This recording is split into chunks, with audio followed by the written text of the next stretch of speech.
اعوذ باللہ من الشیطان الرجیم بسم اللہ الرحمن الرحیم الف لام میم ذالک الکتاب لا ریب فیہ ھدی للمتقین صدق اللہ مولانا العظیم۔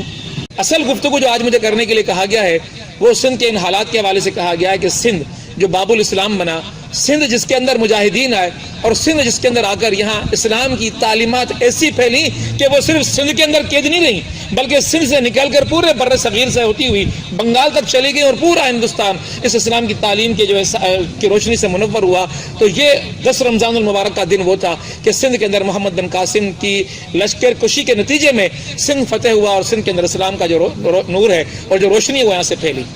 اب یہاں پر جو معترضین ہیں وہ ایک اعتراض یہ کرتے ہیں کہ سندھ میں اسلام پہلے سے آیا ہوا تھا، تو بھائی کس نے انکار کیا کہ اسلام پہلے سے نہیں آیا ہوا تھا؟ پھر وہ یہ روایتیں پیش کرتے ہیں کہ سندھ سے کچھ مدینہ بھی آئے تھے اور نبی اکرم صلی اللہ علیہ وسلم سے ملاقات کی تھی، کچھ کہتے ہیں مکہ آئے تھے آگے ملاقات کی تھی، پھر آگے گزارش کی تھی کچھ صحابہ بھیجیں، اللہ کے رسول صلی اللہ علیہ وسلم نے صحابہ بھیجے، صحابہ بھی آئے، اس سے کوئی انکار نہیں ہے۔ بھائی کون انکار کرے گا ایسی باتوں سے کہ مبلغین یہاں پر آئے؟ لیکن اقتدار کس کا تھا؟ اللہ کے نبی صلی اللہ علیہ وسلم کے دور میں یہاں اقتدار کس کا تھا؟ یہاں اقتدار تو چچ کا تھا، یہاں اقتدار تو چندر کا تھا، یہاں اقتدار تو راجہ طاہر کا تھا۔ یہ اقتدار چونکہ کنورٹ نہیں ہوا تھا، تبدیل نہیں ہوا تھا، انقلاب نہیں آیا تھا یہاں پر، تو حکمرانی نظام زندگی جو شخص چل رہا تھا وہ نظام زندگی برہمن حکومت کے لحاظ سے چل رہا تھا اور ہندو عقائد کے لحاظ سے چل رہا تھا۔ آپ کو ایک بات میں اور آپ کے سامنے واضح کرنا چاہتا ہوں کہ یہ لوگ اس تبدیلی کو گڑبڑ کر دینا چاہتے ہیں۔ وہ کہتے ہیں کہ مبلغین کا آنا ہے معنی سندھ فتح ہو گیا، ایسا نہیں ہے۔ دعوت کا کام ضرور ہوا ہے لیکن بڑے محدود پیمانے پر ہوا ہے، چند نفوس تک کی دعوت گئی ہے، بہت کم لوگ ہیں جو اسلام کے قریب گئے ہیں، لیکن پوری آبادی یہاں تک کہ خود حکومت وہ ساری برہمنوں کی اور ہندو مذہب کی ہے۔ پھر میں آپ کی توجہ دلانا چاہوں گا کہ یہ جو تبدیلی ہوتی ہے عموم سے اور جو ہم اسٹیٹ کی طرف آتے ہیں، ایک عوام کے طور پہ اسلام قبول کیا جا رہا ہے اور ایک اسٹیٹ کا ریلیجن جب اسلام بن جاتا ہے اس میں بڑا فرق ہوتا ہے۔ اللہ کے نبی صلی اللہ علیہ وسلم کی عمر 40 سال ہے اور آپ صلی اللہ علیہ وسلم کو نبوت ملی ہے۔ آپ صلی اللہ علیہ وسلم 13 سال 12.5 سال مکے میں رہے اور پھر مدینہ آئے۔ جب مدینہ ہجرت کر کے آئے ہیں تو اسلامی سالوں کا شمار جو ہوتا ہے آج ہجرت سے ہوتا ہے، نبوی سے نہیں ہوتا، ورنہ تو 40 سال کی عمر جب نبی اکرم صلی اللہ علیہ وسلم کی تھی تو وہاں سے شمار ہونا چاہیے تھا۔ پھر یہ 53 سال کی عمر سے شمار کیوں ہوتا ہے؟ یہ ہجری سال جو ہے نبی اکرم صلی اللہ علیہ وسلم کی عمر 52 سال مکمل ہوتی ہے، پھر وہاں سے شروع کیوں ہوتا ہے؟ جب اللہ کے رسول نے ہجرت کی تو یہاں سے اسلامی جو ہے مہینے شروع کیوں ہوتے، تاریخیں شروع کیوں ہوتی ہیں؟ اس کے پیچھے بھی ایک سبب ہے اور وہ سبب یہ کہ پہلے دعوت اور تبلیغ کا دور تھا، پہلے آزمائشوں کا مصائب کا دور تھا، لیکن کھل کر جب حکمرانی ملی، اسٹیٹ قائم ہوئی تو ہجرت کا سال وہیں سے شروع ہوا، مسلمانوں کی تاریخ کا سال وہیں سے شروع ہوا۔ اس بڑے ڈفرنس کو سامنے رکھنا چاہیے اور معترضین کے سامنے بھی یہی جواب ہے کہ آپ کا یہ اعتراض کوئی وقت نہیں رکھتا کہ یہاں بھلے کتنے ہی مبلغ آئے ہوں اور کتنے ہی صحابہ آئے ہوں، لیکن یہاں اگر انقلاب نہیں آیا، یہاں اگر تبدیلی نہیں آئی، یہاں اگر حکومت تبدیل نہیں ہوئی، یہاں اگر ہندو مت کی جگہ اسلام نہیں آیا تو اس تبدیلی کی کوئی معنی نہیں ہے کہ لوگ مجبور ہو کر ان کے نظام زندگی کے مطابق زندگی گزارتے ہوں۔ ہم ان کے سامنے مثالیں رکھتے ہیں کہ سراندیپ کے بادشاہ نے بھی تو اس وقت کے خلیفہ کو طائف بھیجے تھے۔ آج تک سری لنکا جو ہے بدھ مذہب کے اور عیسائیت کے تحت چل رہا ہے وہاں پر، کیونکہ وہاں محمد بن قاسم نہیں پہنچا تھا۔ بھوٹان کے اندر کوئی فاتح نہیں گیا تھا، جرنیل نہیں گیا تھا، وہاں مبلغین گئے تھے، اس دور کے اندر کاروباری لحاظ سے گئے تھے، کچھ لوگ وہاں مسلمان ضرور ہوئے تھے، آبادیوں کے کچھ حصے آج تک وہاں مسلمان ہیں، لیکن اسٹیٹ مسلمانوں کی نہیں بن سکی۔ وہاں پر بہت سے ممالک ہیں کہ جو اس طرح وہاں پر مبلغین وہاں پر گئے، لیکن مبلغین کے وہاں جانے کے بعد وہاں جو اقتدار تھا وہ انہی قوتوں کے پاس رہا جو پہلے سے وہاں موجود تھی، اسلام کو نہیں ملا۔ اسلام کو اقتدار ملا جب محمد بن قاسم نے سندھ کو فتح کیا اور سندھ باب الاسلام بنا۔ تو معترضین کا یہ اعتراض بھی رد ہو جاتا ہے کہ مبلغین یہاں پر آئے تھے لہذا آپ ایسی بات نہیں کریں کہ جو اسلام۔ اس کے بعد پھر معترضین یہ کہتے ہیں کہ چونکہ سندھ ایک آزاد حکومت تھی اور اس آزاد حکومت پر ایک بیرونی حملہ آور ہوا، لہذا بیرونی حملہ آور کا حملہ آور ہونا ایک غاصبیت ہے، ایک حملہ آور ہوا ہے، وہ ڈاکہ زن ہوا ہے، اس کو ڈاکو کہتے ہیں، اس کو غاصب کہتے ہیں محمد بن قاسم کو۔ اگر اس بات کو تسلیم کر لیا جائے کہ اگر ایک ملک سے بندہ دوسرے ملک میں جا کے حملہ آور ہوتا ہے تو وہ غاصب ہوتا ہے، وہ ڈاکو ہوتا ہے، تو میں ان سے سوال کرتا ہوں کہ پھر خیبر میں کیا ہوا تھا؟ خیبر میں اللہ کے رسول صلی اللہ علیہ وسلم خود چل کر گئے تھے، موتا کے جہاد کے لیے خود اللہ کے رسول چل کر گئے تھے۔ بدر کے لیے بھی مدینہ چھوڑ کے اللہ کے رسول خود باہر آئے تھے، پھر مکہ کے لیے بھی اللہ کے رسول خود چل کے فتح مکہ کے لیے آگے آئے تھے، اور اس کے بعد صحابہ کی جتنی تاریخ ہے اس ساری تاریخ کو کیا آپ بند کر دیں گے کسی باب کے اندر کہ چونکہ یہاں حملہ جو بھی ہوتا ہے وہ غاصب ہوتا ہے تو سارے مسلمان اور سارے صحابہ اور خود نبی اکرم صلی اللہ علیہ وسلم کے لیے نعوذ باللہ آپ یہی بات کریں گے؟ اور آپ اگر اس طرح اسلام کو ایک جگہ بند کر دیں گے اور قید کر دیں گے کہ مدینے سے باہر نہیں نکلنا چاہیے تھا، پھر تو کوئی بھی لشکر باہر نہیں نکلنا چاہیے تھا، پھر تو کوئی بھی حملہ باہر نہیں ہونا چاہیے تھا، پھر تو کسی کو بھی آگے جا کے کسی اسٹیٹ کو چیلنج نہیں کرنا چاہیے تھا، تو پھر تو اسلام مدینے کے اندر قید ہو جاتا، پھر تو اسلام کا فروغ ہی نہیں ہوتا، پھر دعوت پہنچتی نہیں، اور پھر وہ جو اللہ رب العالمین کی طرف سے حکم تھا کہ کنتم خیر امت اخرجت للناس تأمرون بالمعروف وتنهون عن المنکر، پھر وہ فریضہ کس طرح ادا ہوتا؟ اس فریضے کی ادائیگی کے لیے. اور پھر وہ جو جہاد کا اتنا بڑا تصور ہے کہ جہاد کو انسان کے لیے، مسلمان کے لیے اور مومن کے لیے فرائض میں سے ایک فرض کے طور پہ شمار کیا گیا ہے. اور قرآن پاک کی بے شمار آیتیں، اتنی آیتیں ہیں کہ اگر جہاد کی ایک جگہ جمع کی جائیں تو 2.5 پارے بن جاتے ہیں. وہ ساری تعلیمات پھر آگے طرف رکھ دیں گے بھائی اسلام تو صرف مبلغین کے ذریعے پھیلنا تھا، یہ جو ہے مجاہدین کیوں پہنچ گئے؟ اور مجاہد اگر پہنچتا ہے تو مجاہد کا پہنچنا یہ غاصبیت کہلاتا ہے، یہ ڈاکہ کہلاتا ہے، یہ حملہ آوروں کا آنا غلط ہوتا ہے. تو یہ جواب ان کا رد ہو جاتا ہے. لیکن پھر ہم ان کو ایک اور جواب بھی دیتے ہیں کہ جو ان کو اپنی زبان میں بھی جواب دینا بہت ضروری ہوتا ہے. اور وہ جواب پھر ہم ان کو یہ دیتے ہیں کہ اگر محمد بن قاسم غیر تھا اور بیرونی حملہ آور تھا تو آپ کا راجہ داہر کون تھا؟ اس کا چچا چندر کون تھا؟ اس کا باپ چچ کون تھا؟ یہ تو سارے کشمیری تھے، کشمیر سے آئے تھے، سندھ کے اندر حکومت چل رہی تھی، راجہ رائے سہاس کی حکومت تھی. راجہ رائے سہاس کے دربار میں کسی اس کے ہندو وزیر کے ذریعے سے اثر رسوخ پیدا کیا. ہندو وزیر بیمار ہوا، بادشاہ نے کسی مشورے کے لیے بلایا، اس نے کہا کہ میں اسی کو بھیج دیتا ہوں، یہ میرا خادم خدمت گزار ہے. جب یہ وہاں پر گیا ہے تو وہاں سوہن دیوی بیٹھی ہوئی ہے جو راجہ رائے سہاسی کی بیوی ہے. بس یہاں سے چندر کو راستہ ملتا ہے، سوہن دیوی کو متاثر کرتا ہے، خود جوان ہے، خود خوبرو ہے اور خود چالاک ہے، خود عیار ہے. اور پھر زیر زمین ایک سازش چلتی ہے، زیر زمین، اور سازش یہ چلتی ہے کہ سوہن دیوی کے ساتھ مل کر وہ یہ طے کرتا ہے کہ راجہ رائے سہاسی کو زہر دینا ہے، اور زہر دلوا کر راجہ رائے سہاس کو مار دیا جاتا ہے. اور اس طرح سوہن دیوی وہ حکمران بنتی ہے، اور حکمران بننے کے بعد یہ حکومت چچ کے حوالے ہو جاتی ہے.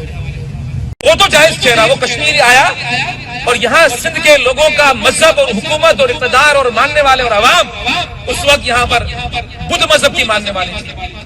پرامن لوگ تھے، یہاں کے لوگ سادہ لوگ تھے، یہاں پر آزادی کی زندگی گزار رہے تھے، عزت کی زندگی گزار رہے تھے.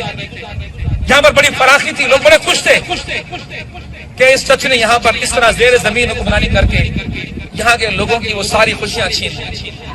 اور پھر رفتہ رفتہ یہاں کے لوگوں کو ان کے مذہب کو تبدیل کروایا گیا. اور آپ کو یہ بات بھی معلوم ہونا چاہیے کہ ہندو مذہب میں 4 ذاتیں ہوتی ہیں. کوئی بھی فرد کسی اور مذہب کا اسلام قبول کرے گا تو برہمن نہیں بن سکتا، اونچی سب سے زیادہ برہمن.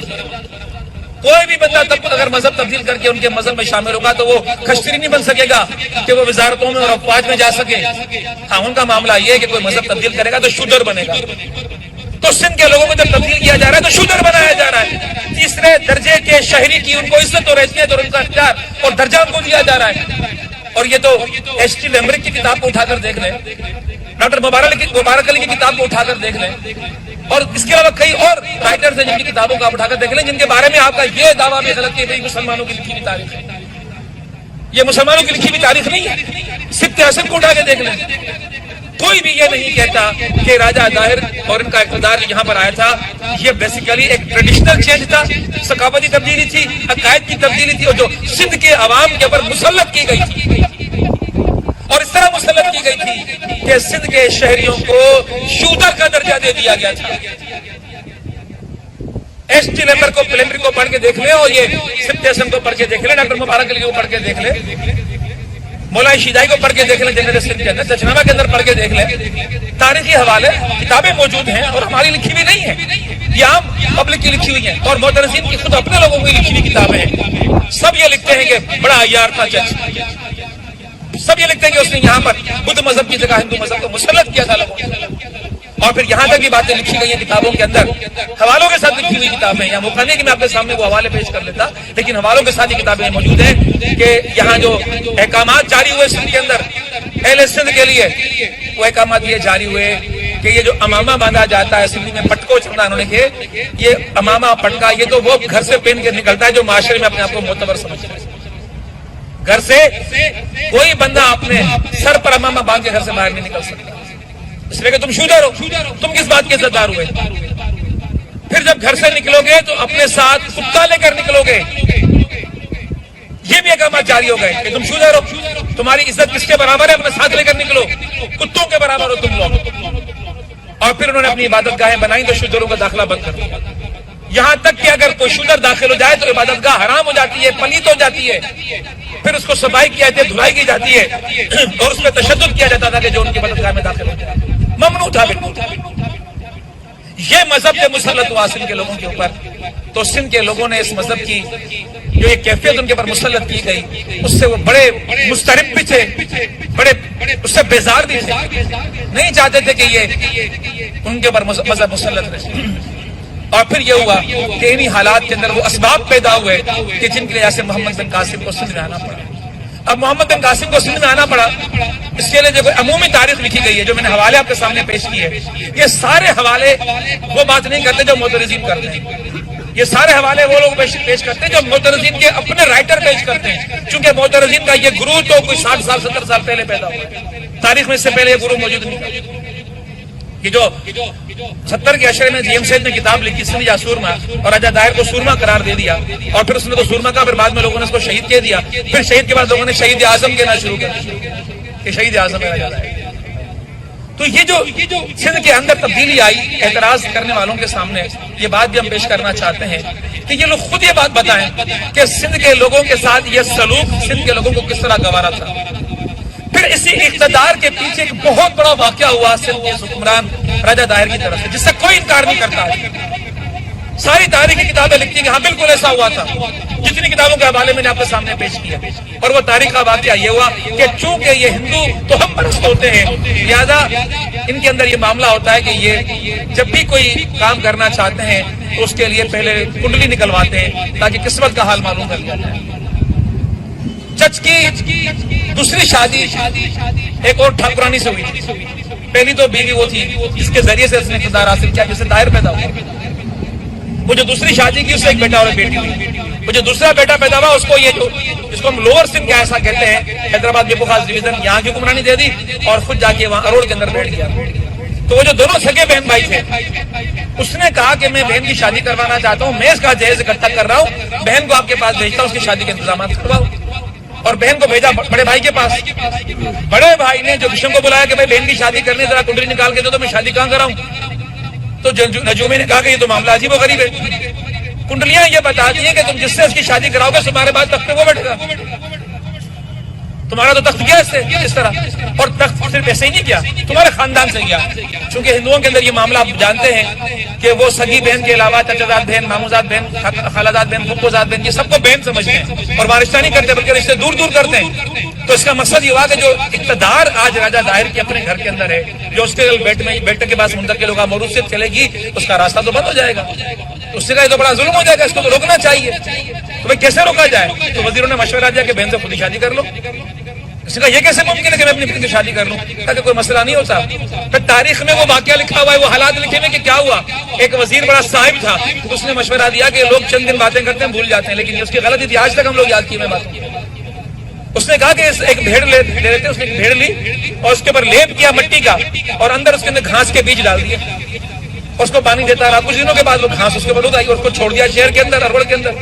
اور جب وہ بھیڑ گھومنے لگی شہر میں تو ہر جگہ چیمگوئیاں، تبصرے، تجزیے، باتیں، ہر زبان پہ ذکر آ گیا کہ ایسی بھیڑ، ایسی بھیڑ، مبارک بھینس، جیسے عام طور پہ ہوتا ہے عقائد کے لحاظ سے لوگوں میں کوئی کچھ کر رہا ہے، کوئی کچھ کر۔ ایک مہینہ یہ معاملہ چلتا رہا، ایک مہینے کے بعد اس بھیڑ کو اٹھا کے انہوں نے غائب کر دیا، اور مہینے کے بعد پھر ایک مہینہ اور چھوڑ دیا، پھر دیکھا کہ کوئی ذکر نہیں ہے، کوئی بات نہیں۔ کہا کہ دیکھو لوگ بھول گئے نا، تو تم بھی بہن سے شادی کرو گے تو کچھ دن لوگ اعتراض کریں گے، لیکن کچھ دنوں کے بعد لوگ بھول جائیں گے، معاملہ ختم ہو جائے گا، تو بہتر ہے کہ شادی کر لو۔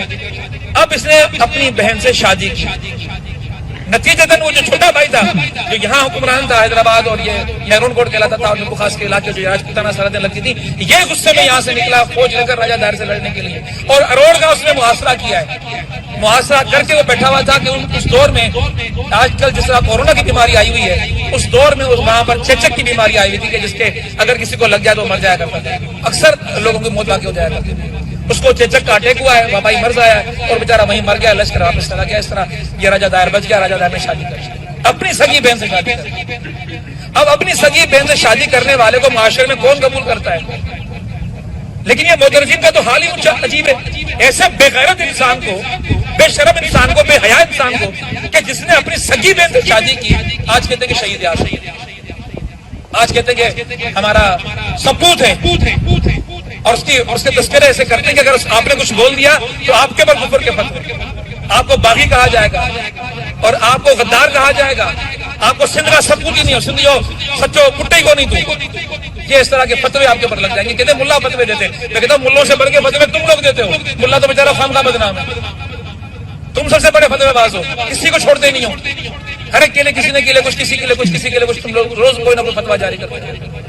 تو پھر عالم یہ ہوا کہ یہ بیزارگی کا وہ عالم تھا جو حالات سندھ کے لوگوں کے ساتھ رکھے گئے. اور پھر جو اقتدار کے اندر حالات تھے کہ باقاعدہ کتاب کے اندر ایچ ٹی لیمبرٹ لکھتا ہے، اور بلکہ ڈاکٹر مبارک علی بھی لکھتا ہے کہ راجہ دائر کی حکومت سندھ کی کوئی مقبول حکومت نہیں تھی. عوام اس سے بیزار تھی، عوام اس سے خوش نہیں تھی. اور ایسے حالت کے اندر راجہ دائر کو شکست دینے کے لیے لشکر کشی ہوتی ہے، اور محمد بن قاسم سندھ کے اندر آتا ہے. اور سندھ کے اندر آنے کے بعد میں باقی بات تو بعد میں کروں گا، لیکن ایک چھوٹا سا حوالہ دے دوں کیونکہ تسلسل ٹوٹ جائے گا. وہ راجہ دائر کا مقابلہ کرتا ہے اروڑ کے مقام کے اوپر. اب مورخ لکھتے ہیں کہ راجہ دائر کے پاس 12,000 کی فوج تھی.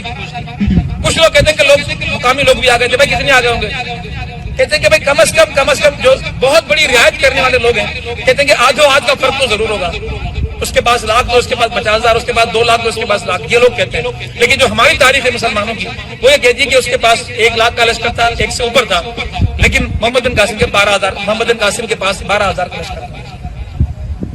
12,000 سے 1 لاکھ کی فوج شکست کھا جائے اور تم کہو کہ وہ تو ہمارا سپوت تھا، دلیر تھا، بہادر تھا، بے غیرت تھا، بزدل تھا، ڈرپوک تھا، 12,000 کا مقابلہ نہیں کر سکا. باہر سے آئے، عراق سے اٹھ کر آیا یہاں پر 12,000 کی فوج کے ساتھ. 4,500 شروع میں لایا تھا، باقی بعد میں آئے. 12,000 کی فوج آئی اور اس نے آ کر مقابلہ کیا اور تمہاری 1 لاکھ فوج کو شکست دے کے تمہارے شہروں میں، تمہارے گھروں میں اس نے اسلامی حکومت قائم کر دی. تو تم اس کو بہادر کہو نا، تم اس کو دلیر کہو نا، تم اس کو سپوت کہو نا.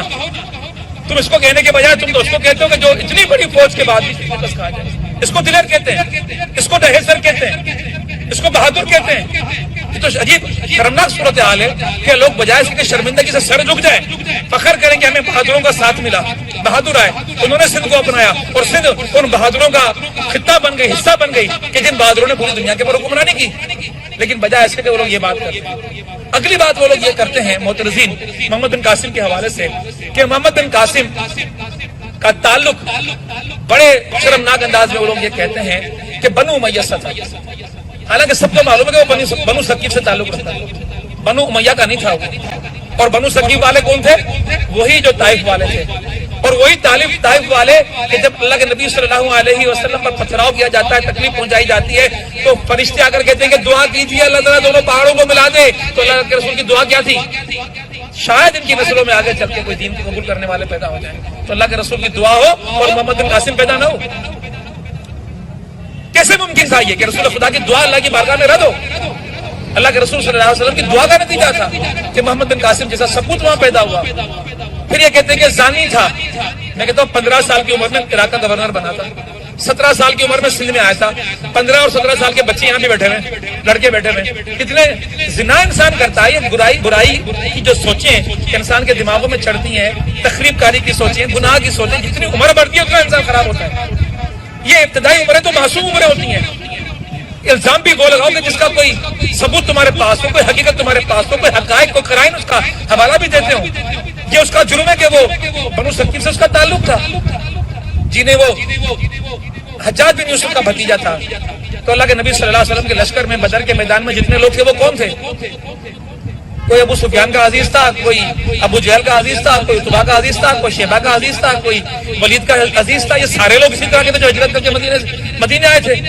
پھر تو یہ رشتہ داریوں کی بنیاد پر اگر کفر کے فیصلے ہونا شروع ہو جائے تو ادھر تو لشکر اسلامی خالی ہو جائے گا. تو یہ تو کوئی پیمانہ اسلام نے رکھا ہی نہیں ہے کہ نسلیت کی بنیاد پر تبدیلیاں آتی ہیں. نوح علیہ السلام کا بیٹا اسلام قبول نہیں کرتا تو کہیں اس کے الٹ بالکل بات آ جاتی ہے کہ فرعون کے گھر میں اس کی بیوی اسلام قبول کر لیتی ہے. تو یہ تو قلوب کے اوپر ہے کہ کون صالح، کون اللہ کے پیغام کو قبول کرتا ہے. اس نے اس دعوت کو قبول کیا اور وہ سندھ کے اندر آ گیا. تو پہلی بات تو یہ واضح کرنی ہے. اگلی بات وہ یہ کہتے ہیں معترضین کہ اگر اتنا اچھا تھا تو پھر اس کو اس دور کے خلیفے نے قید کیوں کر دیا؟ قید ہونا بڑا جرم بن گیا. جواب تو جناب، قید کیوں کر دیا گیا تھا اس کو؟ ہم تو کہتے ہیں امام احمد بن حنبل کو بھی قید کیا گیا تھا، پھر تو آپ اسی کو بھی زمرے میں لے کر آ جائیں. میں نے تو ان کو لوکل مثالیں دی. میں نے کہا ذوالفقار علی بھٹو کو قید کر کے پھانسی چلا دی گئی. آپ ثابت ہو گیا نا کہ بھائی جس کو جیل میں ڈالو پھانسی تو وہ مجرم ہوتا ہے. سید مودودی رحمۃ اللہ علیہ کو جیل میں ڈالا گیا تھا، عبدالستار نیازی صاحب کو ڈالا گیا تھا، قطب شہید کو ڈالا گیا تھا. یہ کشمیر کی ساری عوام اس قید کے اندر پڑی ہوئی ہے. تو جو جیل میں جائے وہ قصوروار ہے، وہ مجرم ہے تمہاری نظر کے اندر. کبھی بے قصور جیلوں میں نہیں جاتے. اور پھر ہم نے تاریخی حوالے پیش کرتے ہیں کہ تاریخ کا حوالہ تو یہ ہے کہ وہ جو یزید نے کام کیا تھا، تاریخ اسلام سب کہتے ہیں، متفقاً کہتے ہیں سب کے سب کہ بڑا ظلم کیا تھا کربلا کا واقعہ.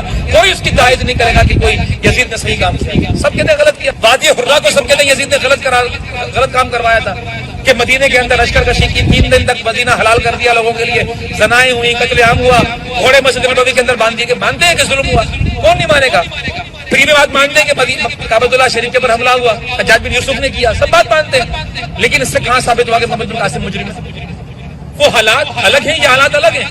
پھر یہ بات بھی ساتھ ہی ساتھ آتی ہے کہ وہ جو واقعات تھے ان واقعات کا اثر محمد بن قاسم پر کیا پڑا. ہاں یہ بات ہم آپ کے سامنے واضح کرنے کے لیے تیار ہیں. ہم ان سے یہ کہتے ہیں کہ ہوا یہ تھا کہ عبد الملک بن مروان خلیفہ رہا، مروان خود خلیفہ رہا. عبد الملک بن مروان نے وصیت کی کہ میرے بعد میرا بیٹا ولید بن عبد الملک خلیفہ بنے گا، اور اگر اسے کچھ ہو جائے تو اس کے بعد میرا دوسرا بیٹا سلیمان بن عبد الملک خلیفہ بنے گا. یہ باپ کی وصیت تھی جس کی بنیاد پر ولید بن عبد الملک کو خلافت ملی. ولید بن عبد الملک کے دل میں لالچ آ گئی کہ میرے بعد میرے بیٹے کے پاس جانی چاہیے، میرے بھائی کے پاس کیوں جائے خلافت. تو اس نے جتنے بھی گورنر اسلامک اسٹیٹ کے اندر تھے سب کو بلا لیا اور سب سے اپنے بیٹے کے لیے، جس طرح امیر معاویہ نے بیعت لی تھی اس طرح اس نے بھی بیعت لینا شروع کر دی. سارے گورنروں نے بیعت کی سوائے عمر بن عبدالعزیز رضی اللہ تعالیٰ رحمۃ اللہ علیہ. انہوں نے کہا کہ نہیں، یہ ظلم ہے، وصیت چونکہ اس کے لیے تو اسی کو ہونا چاہیے، اس کو نہیں ہونا چاہیے، تمہارے بیٹے کو نہیں ہونا چاہیے. انہوں نے اٹھا کے اس کو جیل میں ڈال دیا. ولید بن عبد الملک نے عمر بن عبدالعزیز کو جیل میں ڈال دیا، حالانکہ چچا بھائی ہے اور بہنوئی بھی ہے، اور کہتے ہیں کہ بہنوئی نہ ہوتا تو قتل کروا دیتا. اب چونکہ یہ گورنر، چونکہ عمر بن عبدالعزیز کی الحمدللہ اتنی مسلمانوں کے اندر عزت تھی اور احترام تھا کہ اگر وہ قبول نہیں کر رہے تو اس کا مقصد ہے کہ آپ کی خلافت کی بیعت مکمل نہیں ہو رہی. اس کو قائل کرنے کی کوشش کی جا رہی ہے، جیل میں رکھا گیا ہے. اس میں اتنا عرصہ لگ گیا کہ ولید بن عبد الملک کی موت واقع ہو گئی. بیٹے کو خلافت نہیں ملی، بھائی کو مل گئی باپ کی وصیت کے مطابق. سلیمان بن عبد الملک جب آیا تو اس نے کہا کہ ولید بن عبد الملک کا جو سب سے وفادار ساتھی تھا وہ حجاج تھا. عمر بن عبدالعزیز نے کہا کہ بالکل حجاج تھا، اور حجاج بہت ظالم ہے، اس کو ہٹاؤ اس کے عہدے سے. اس نے صرف اتنا مشورہ دیا. سلیمان بن عبد الملک نے کہا کہ ولید نام کا کوئی بھی شخص حراست میں تمہیں نظر آئے سب کو جیل میں ڈالو، اور اس کا جو بھی نمائندہ کہیں بھی تمہیں حکومت کرتا ہوا نظر آئے اس کو بھی جیل میں ڈالو، اور اس کا کوئی بھی عزیز تمہیں نظر آئے اس کو بھی جیل میں ڈال دو. یہ وہ حکم نامہ تھا جس کے تحت طارق بن زیاد کو اسپین سے بلایا گیا، موسیٰ بن نصیر کو یونان سے بلایا گیا، اور محمد بن قاسم کو سندھ سے بلایا گیا. یہ تاریخ ہے پوری، کوئی قصور نہیں تھا.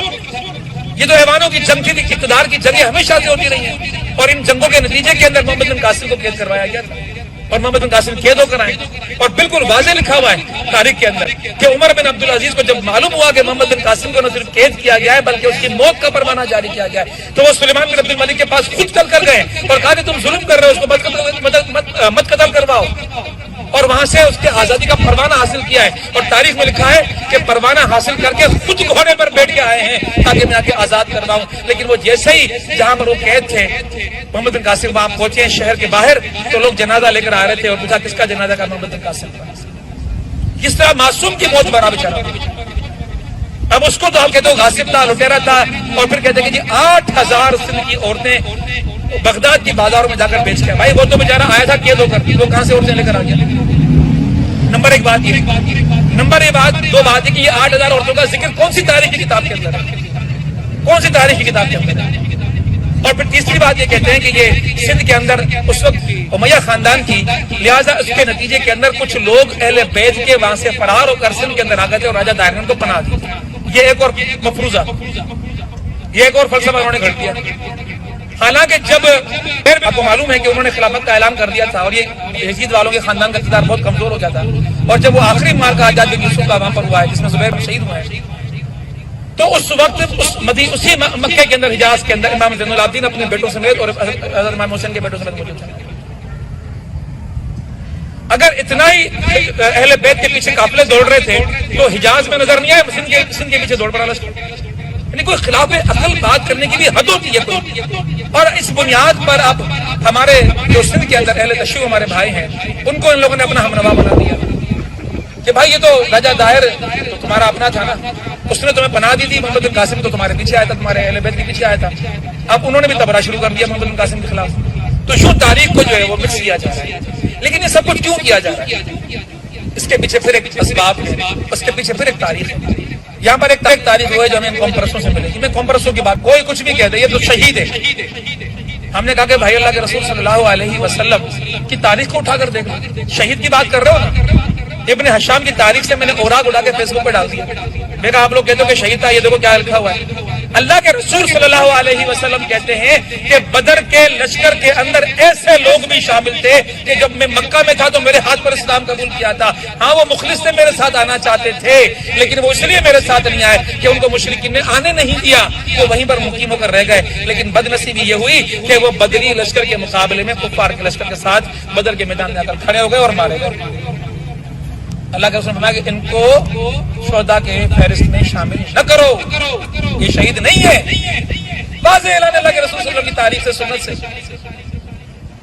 کہ جو بدر کے میدان میں مسلمانوں کے مقابلے کے اندر آیا ہے اس کو شہیدوں میں شمار نہ کرو۔ تو راجہ داہر ایک برہمن، ایک ہندو، ایک کافر، اس کو تم شہید کیسے کہتے ہو؟ پھر قرآن کی تعلیمات کو اٹھا کر دیکھ لیا جائے، قرآن تو شہداء کی پوری بات کرتا ہے۔ قرآن تو کہتا ہے ان کو بڑا ہوا مت کہو، ان کو تو ہم روزی دیتے ہیں، رزق دیتے ہیں ان کو۔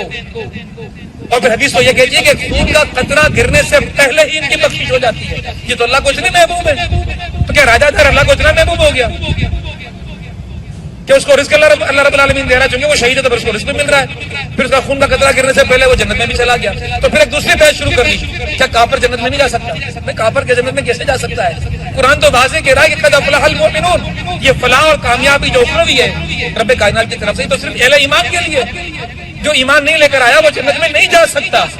تو یہ تو انسان کا عالم ہے، یہ انسانوں کی کیفیت ہے۔ لیکن یہ سب کچھ کیوں پیدا ہوا، یہ حالات کیوں کر پیدا ہوئے؟ ان حالات کو اگر دیکھنا ہے یا ان کے حوالے سے اگر جائزہ لینا ہے تو اس کے پیچھے ایک سازش نظر آتی ہے، اور وہ سازش ہمیں نظر آتی ہے سندھ کے اندر اس طبقے کی کہ جو دین سے بیزار ہے، جو یہ چاہتا ہے کہ سندھ میں اسلام کی حکمرانی نہ رہے، جو یہ چاہتا ہے کہ سندھ نہ رہے، سندھو دیش بنے، جو یہ کہتے ہیں کہ سندھ پاکستان سے ٹوٹ جائے اور ہم ایک مرتبہ پھر ہندوستان کے ساتھ مل جائیں۔ اور ان لوگوں نے اب اس پاکستان کو توڑنے کی جب کوشش کی تو یہ لوگ کامیاب نہیں ہو سکے، اور کامیاب ہوں گے کیسے؟ پہلی بات تو یہ کہ آج سندھ میں جو بچہ پیدا ہوتا ہے اس کے کان میں سب سے پہلی آواز کون سی پڑتی ہے؟ اللہ اکبر، اللہ اکبر کی آواز۔ اور پھر جب ماں اس کو لوری دے رہی ہوتی ہے تو کیا کہہ رہی ہوتی ہے؟ ہمارے اور آپ کے گھروں میں تو لا الہ الا اللہ کی لوری چل رہی ہے۔ تو یہ بچہ جب تھوڑا اپنے قدموں پہ کھڑا ہو کر جب گھروں سے نکلتا ہے تو اس کو مسجد نظر آتی ہے، کچھ اور گھومتا پھرتا ہے تو اس کو درگاہیں اور بزرگوں کے مزارات نظر آتے ہیں۔ تو یہ اسلام سے جو ان کی رغبت اور محبت ہے یہ سندھ کے اس عوام سے کوئی نہیں چھین سکتا۔ یہ لوگ اپنی دھول چاٹیں گے اپنی، یہ کبھی کامیاب نہیں ہو سکتے۔ ہاں لیکن عقل کے میدان میں ان کو جواب ضرور دیا جائے گا، کیونکہ ان کے پاس کھوٹے دعوے، بے بنیاد ان کے پاس دعوے، کوئی حقیقت حال ان کے پاس نہیں، یہ صرف جھوٹ کی بنیاد کے اوپر یہ اپنے، چونکہ ادب اور لٹریچر اور میڈیا کے اندر یہ لوگ موجود ہیں، اپنی بات کرتے رہتے ہیں، تو انہوں نے یہ بات کرنا شروع کر دی۔ ایک صاحب PhD ہیں، وہ مقابلے کو اترا ہے کہ آپ تو غلط کہتے ہو، شہید کا لفظ تو ہندوؤں نے بھی استعمال کیا ہے، اور یہ کہتے ہوئے اس نے کچھ شہیدوں کو، ہندوستانی شہیدوں کی مجھے پوسٹیں بھیج دی جو موویز تھیں، اور وہ کس کی تھی وہ ذرا سن کر حیرت ہوگی۔ وہ پوسٹیں میرے پیج پہ جو لوگ یہ جا کے دیکھنے پڑے، ان پوسٹوں میں وہ ہندوستانی سپاہی جو کشمیری مجاہدین سے لڑتے ہوئے مارا گیا ہے اس کو ہندوستانی فوج شہید کیا، اور وہ اس کی دلالت کر رہا ہے، میرا بندہ بیٹھا، پاکستانی بندہ، سندھ کا بندہ بیٹھا کہ دیکھو یہ شہید ہے نا، ہندوستانی فوج ان کو شہید کہہ رہی ہے۔ تو میں نے کہا کہ میرے بھائی اسلام کیا کہتا ہے؟ اسلام کہتا ہے کہ ہم ان مسلمانوں سے پوچھیں گے جو اہل ایمان ہے کہ تم نے روزہ کیوں نہیں رکھا، تم نے نماز کیوں نہیں پڑھی، تم نے جھوٹ کیوں بولا، یا تم نے کوئی کافر کو تم نے شہید کیوں کہا؟ یہ تو مسلمان سے پوچھا جائے گا نا، کافر سے تھوڑی پوچھا جائے گا۔ کافر کہتا ہے بھلے کہتا رہے، اس سے تو یہ پوچھا جائے گا تو اللہ پر ایمان کیوں نہیں لے کر آیا، رسول پر ایمان کیوں نہیں لے کر، بنیادی بات تو وہ ان جزیات پہ نہیں پوچھا جائے گا، کلیات پہ پوچھا جائے گا ان سے، یہ جن کا فلسفہ ہے بنیادی۔ کوئی کافر، کوئی ہندو، کوئی یہودی اگر کہہ دے کسی کو شہید تو اس کی مرضی، مسلمان اگر کسی کافر کو شہید کرے گا تو کفر کرے گا، یہ نہیں کہہ سکتا۔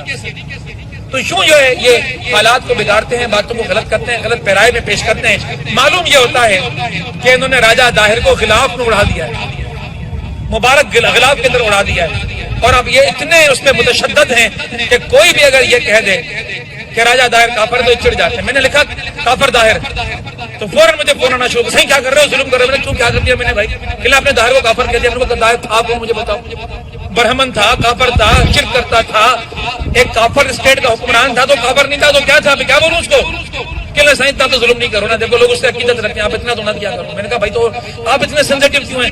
تو اگلی دلیل اس کی سنیے گا ذرا غور سے، اگلی دلیل کہ ہو سکتا ہے وہ اندر سے مسلمان ہو گیا۔